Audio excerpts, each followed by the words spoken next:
સમાજ માટે જો લડતા હોય તો આગામી દિવસોની અંદર જ્યાં જરૂર પડે ત્યાં આપણે લોકો એના મદદમાં જવું જોઈએ. યસ યા નો? હવે બીજી વાત કે આ 16 ધારાસભ્ય, મિનિસ્ટર, સંસદ સભ્યના સપોર્ટની અંદર જો બગદાણાની અંદર ન્યાય નહીં મળે તો પહેલું મહાસંમેલન બોટાદની અંદર યોજવાનું છે, જેમાં 1 લાખ લોકોને ભેગા કરવાના છે. અને તમે પાડોશી કેવો? અમરેલીમાંથી ઓછામાં ઓછા 15 થી 20,000 માણસોને આવવાનું રહેશે. ત્યાં આવશો? જય માનદાતા ભગવાનની જય બોલી ઉત્સાહ કરીને યસ કહી દો બધા.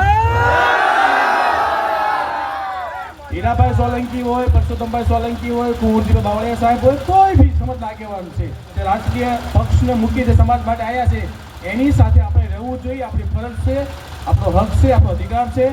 બધા મદદમાં આવજો. જય હિન્દ, જય ભારત.